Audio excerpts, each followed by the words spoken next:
So if you are not already there, would you turn in your Bibles to Mark chapter 1?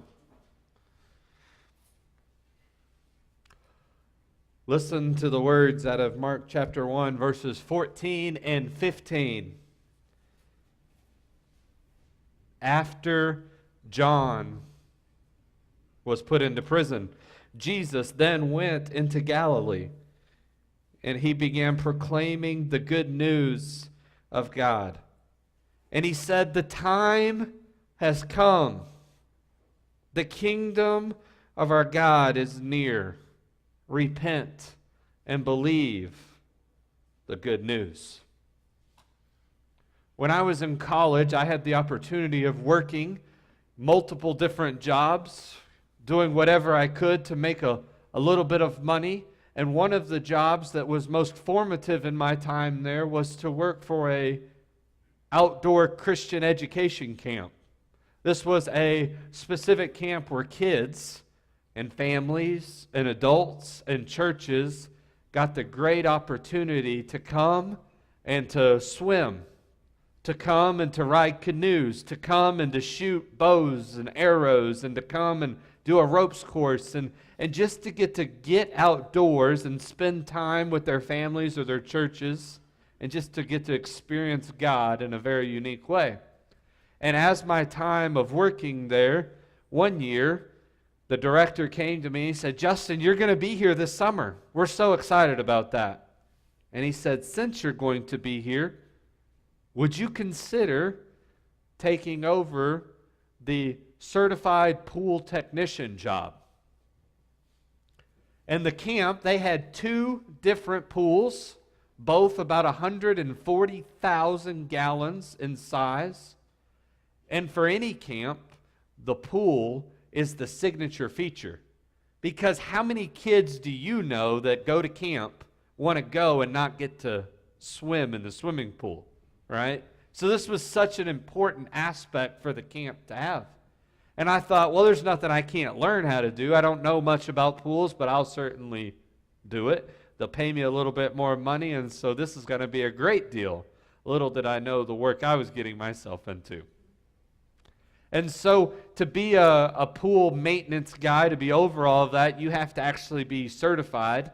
The camp can't hire you to do that unless you have training and certification. And so quickly I found this certification that was happening down in the Houston area. It was a 2-day intensive course. They had all these supplies that they told you to bring, and they told you to show up early. And so I get down there, it's early in the morning, and I have all my stuff. I register, and I take all these books and my calculator and all this paper, and I take it in, and I sit. And I sit at the front of the classroom because I am determined that I want to do good. And as I'm sitting there, I look around, and there's probably about 25 of us in the room. And as I'm looking around, we're waiting, and we're anticipating an instructor to come in. We're anticipating an instructor to come in and teach us and to give us all of this information so that after a couple of days we can take a test and we can get that little piece of paper and we can be on our way. And all the people are there. It's been about 10 minutes, and it's pretty quiet in the room. And all of a sudden, the instructor, he walks in from the back of the room. And as he walks in, he walks to the front of the room, and he says, "What I'd like for you all to do is I'd like you to gather all of your stuff up. I'd like you to put it all in a bag, and I'd like for you to come and follow me." And so blindly, we all grab our stuff, and we head outside. And as we're going outside, there's 2 or 3 vans out there. And he says, "We're going to take a little field trip." And as we do, he takes us about 3 miles down the road, and he pulls into this abandoned apartment complex. And as he pulls up to the complex, things are beginning to look a little sketchy. We're beginning to ask those questions, not out loud, but in your brain. And so we all get out. He says, "You can leave all your stuff in the van." And as we get out, we walk around the side and through this little side gate at the apartment complex, and we walk to the center courtyard. You could tell that this apartment complex had at one time a really nice courtyard in it. And in the center of the courtyard, through kind of the weeds and the trees, you could see that there was this really nice pool. And so he says, "Follow me," and we all begin to walk our way up to the pool. But unfortunately, as you were walking and getting closer to the pool, the first thing is you smelled it. And it did not smell good. And then after you smelled it, you started looking at it. And the more you looked at it, the more you wanted to take your eyes off of it. It was this kind of nasty, filthy color. It actually had this film across the top of it. You know, pools aren't supposed to have texture growing on the top of them. But this one had this unique color and this film, and it certainly wasn't a glistening blue color or clear where you could see to the bottom of it. It was this off, greenish, nasty color, and it smelled bad. And as we walked up to the pool, the instructor turned around and he said, "Guys, this is exactly what happens if you don't do your job right. And this is exactly what will happen if I don't instruct you and teach you right." He said most of the other courses and instructors for other companies in the Houston area, he said it's been my experience that they only want to teach you how to take a pool that is well maintained, that is that perfectly glossy blue color, that has all of the equipment working and functioning almost to perfection. They just want to teach you how to keep that in good working order. But that's not what we do here. And that's not my goal as an instructor, he said. My goal is to bring you to a pool like this. A dirty, filthy, smelly, run-down pool. My goal is to bring you to this and to teach you the skills to bring this pool from its current state to that state where kids would love to swim in it. And he said, because if I can teach you those skills, if I can get you in these couple of days to learn and understand all of this nastiness and filthiness and how to bring it back to its original beauty, then you are going to be so much more skilled and set up for the job than somebody who just knows how to skim the surface and knows how to work with just the basic things in order to keep something that's already beautiful, to just keep it in that beauty. And so we stood there, and you could tell, looking around, people on your right and people on your left, you could tell that there was a little bit of weariness in the crowd. And then he said these words. He said, "Guys, I'm not going to be offended if you choose to leave. Better yet, we are offering you the opportunity right now just to walk away. We'll give you all your money back because we understand that this class and the way that we have a desire to do this isn't for everybody. We understand that there are probably people that would rather just go spend their couple of days, learn how to do the basic math calculations and the chemistry setup that you need to work with a pool. There's just those simple things, and more importantly, that there are people that are probably okay with just learning those things, getting their certification, and being done. And if that's you," he said, "that I'm not judging you. If you would like to leave, we'll give you a ride back. And that is perfectly fine. We'll give you your money back. But if you choose to stay, we want you to know from the very beginning, right up front, we don't want there to be anything hidden from you. We're going to be working in the dirt. We're going to be working in this nastiness and this filthiness because we believe that this is the best training that we can provide for you to be the best pool instructor you could possibly be." And it was at that moment, I was standing there and, I thought I was standing with about 25 people because it was at that moment that there were less than 10 of us still standing there. And the rest of that group, they had just decided that there were other classes that they wanted to take. And guys, the implications of that story are the exact same things that are happening here in Mark chapter 1, verses 14 and 15. You see, this is the very beginning of the Gospel of Mark. And more importantly, this is the kickoff party. This is the very beginning of the ministry about to start for the life of Jesus. And these are the words that he says. He says that the time has finally arrived. The time is now upon us. The kingdom is finally here. It is finally time to start the ministry. And when he says those words, they're not words of us understanding a linear progression of time, because it's not about the numbers and the days and the date adding up. It was more about the culture and the circumstances that were happening were aligning in the right way. You see, these words come right after the very first words that I read.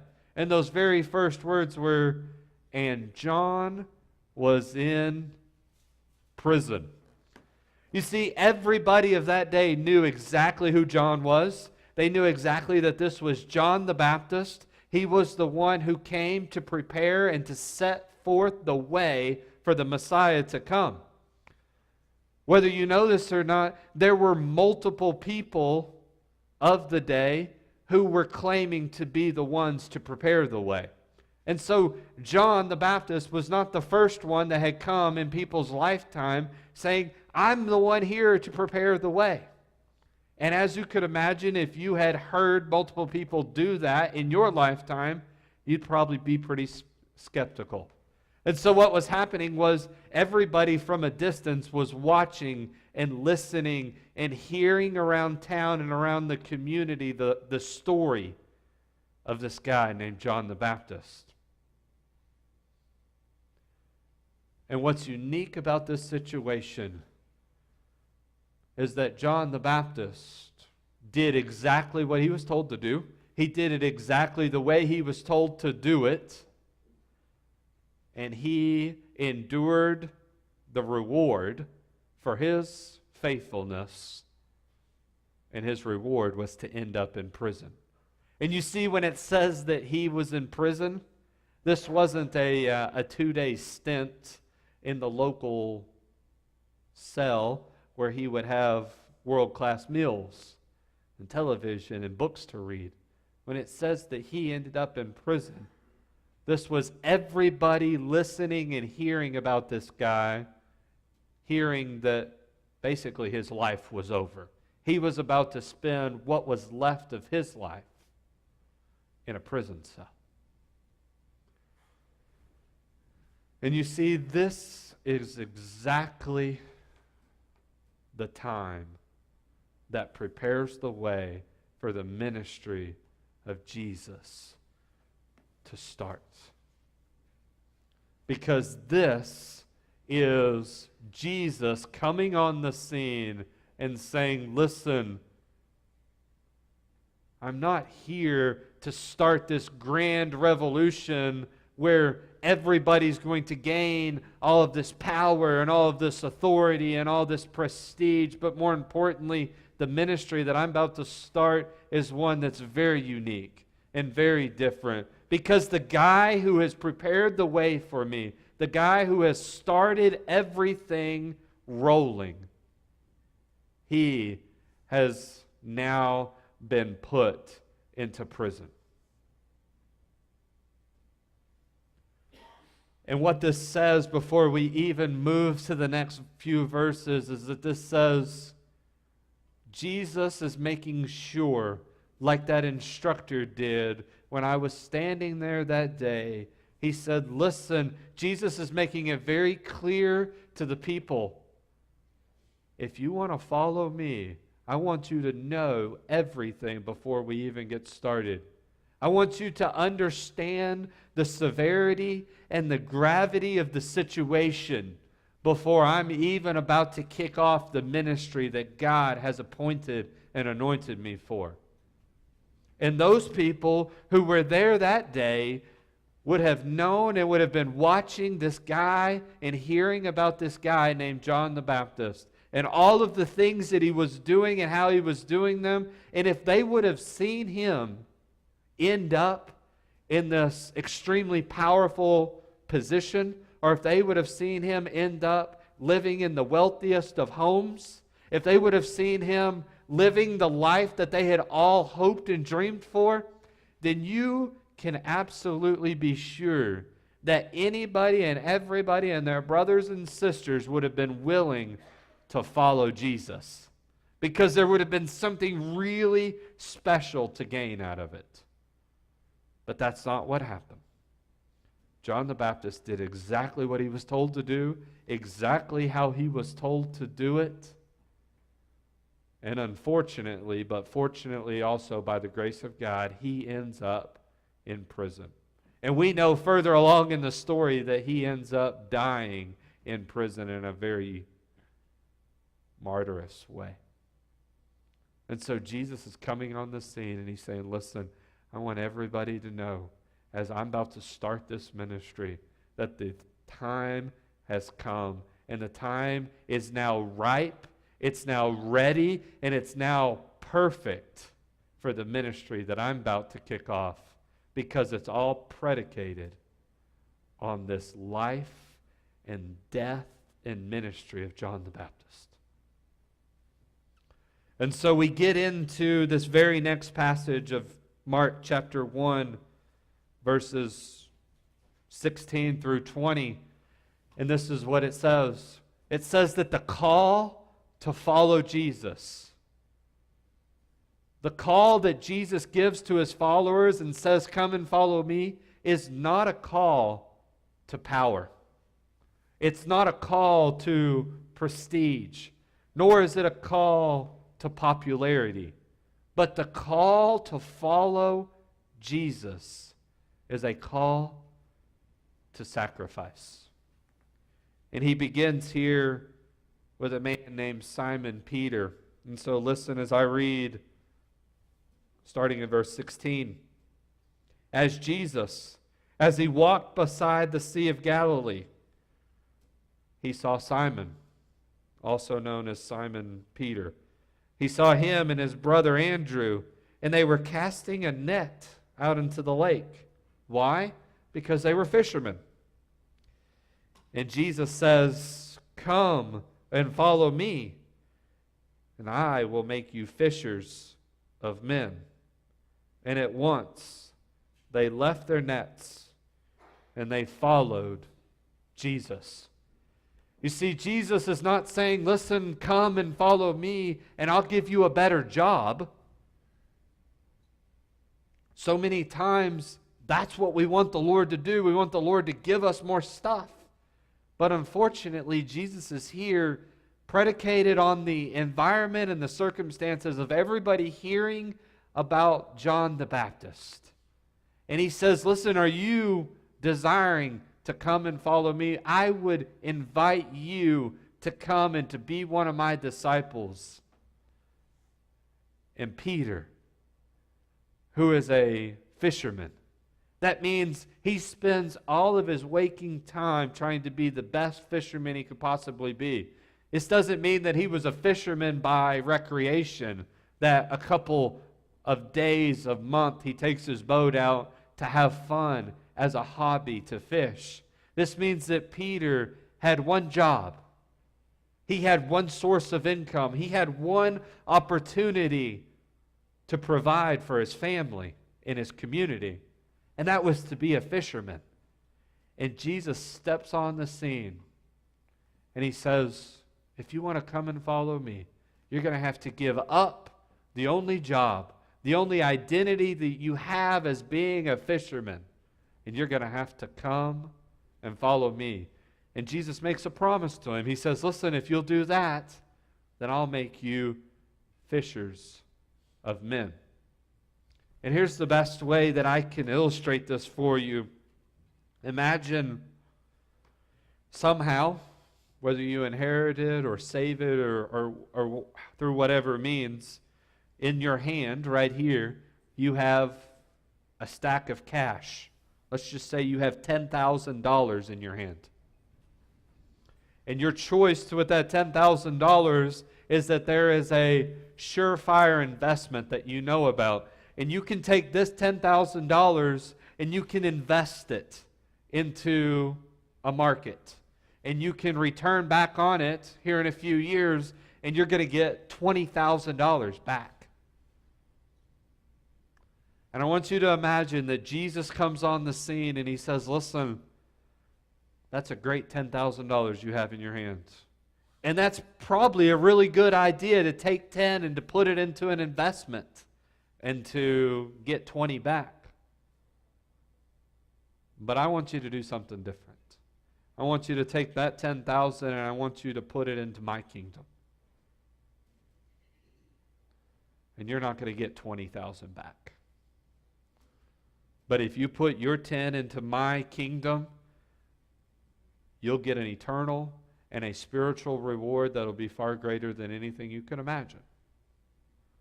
But I am not promising you that you can turn that 10 and get 20 back. And you see, guys, that is the understanding and the illustration and the way that Jesus would have worked. He wasn't saying, listen, I've got a job for you that you can come and work for me and you're going to make more money.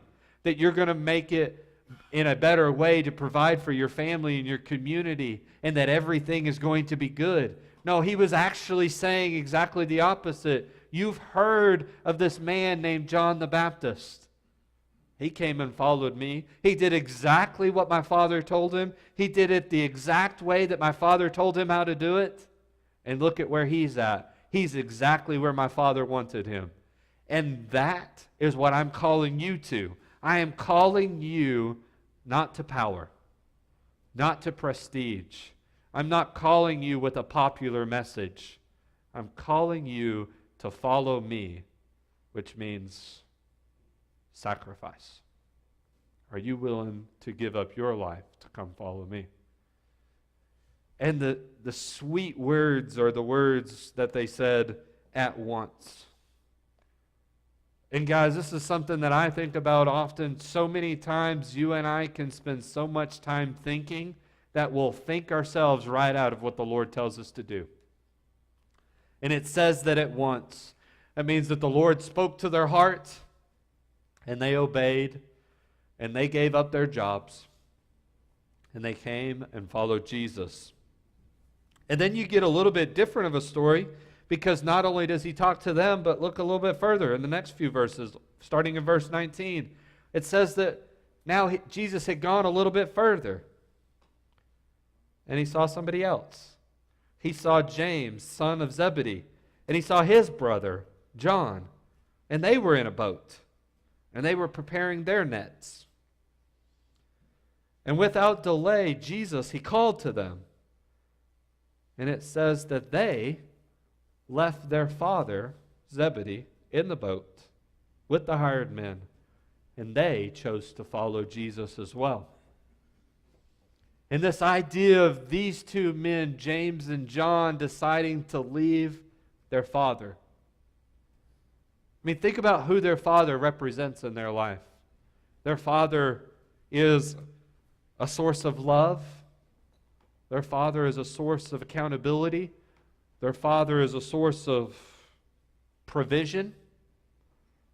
Their father is a source of comfort in their life.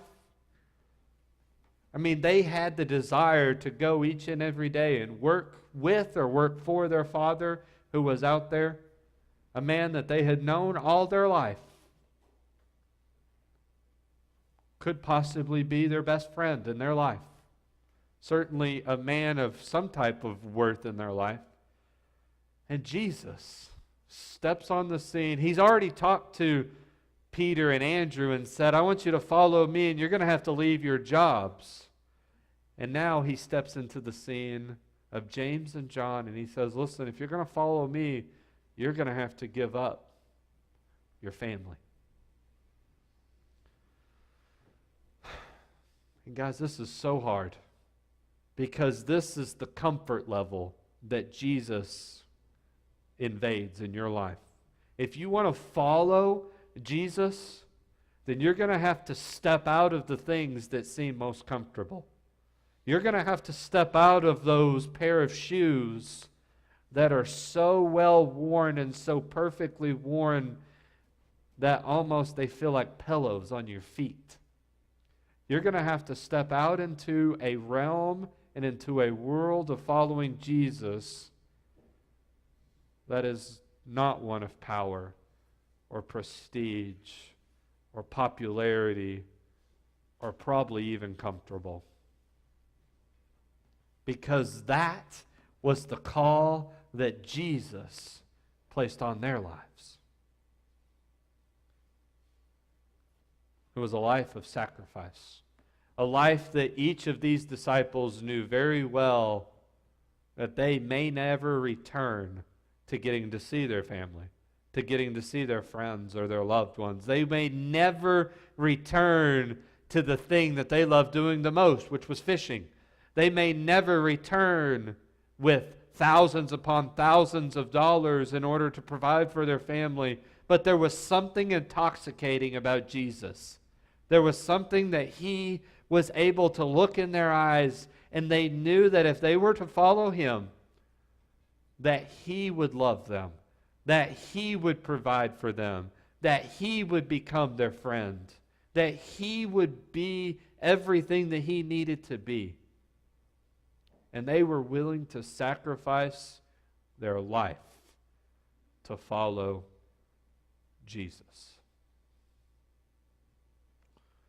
So what about you? What about you today, right here, right now? Has the Lord ever brought you to the edge of that swimming pool? To the edge of the pool where Jesus is standing and he's saying, listen, if you want to follow me, following me means that I'm going to be working in the mud and the muck. I'm going to be working in the dirt and the filth. I'm going to be working with the smelly and the difficult and the hurting and the poor.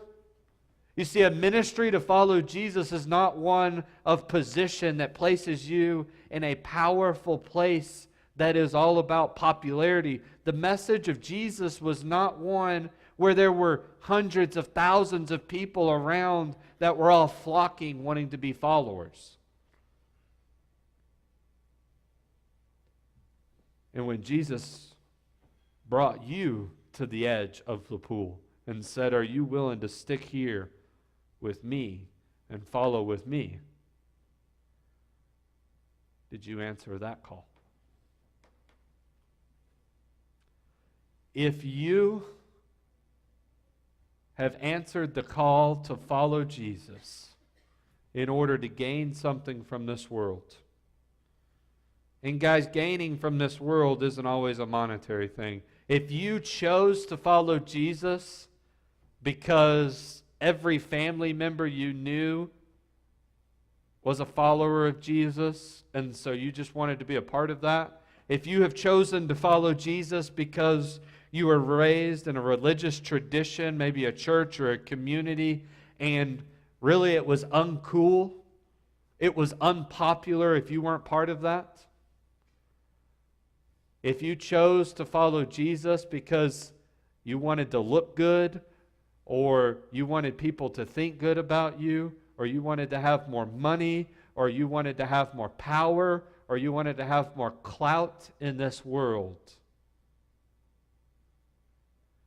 then I would suggest that you may have not been following the Jesus that is described in the Gospel of Mark. Now, I'm not up here to judge or to cast any type of judgment on anybody, because this is a very real passage that I have to deal with. And these are the very words of the Gospel of Mark that I hope and I pray that you would deal with in your life, because Jesus is still alive, and he is still active and present in our world, and he is still here today, and he is saying, listen, the time is now available. The time has now come. My kingdom is near. And he says the same exact words to us today.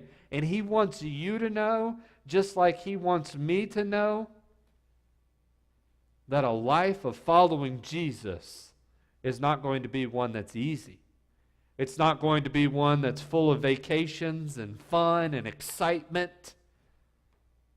There are many blessings in following Jesus, but we must never forget that we cannot be teaching people, teaching our kids, or witnessing to our friends that this life of following Jesus is this glamorous life. But a call to follow Jesus is a call really to death. It's a call to sacrifice. And just as Jesus looked out into the waters, and just as Jesus looked off the shore out into the boats to people who were working, to people who had families, to people who had concrete, they had things in their life that were good. And Jesus looked out there and said, "You want to follow me? I would love for you to come and be one of my disciples. But don't be deceived. Those things that you heard about John the Baptist, they are completely true. He gave his life. He did exactly what the Lord told him to do. And the Lord is proud of him right now. But he is in prison." And even us, looking back 2,000 years, we know even more information than they knew, because we know of all of the disciples and all of the many more who were martyred and suffered and persecuted for their faith. And they are whispering to us today, the following of Jesus, the call to follow him, is a call to come and to die and to sacrifice. And so the question is today, as we get ready to do the invitation,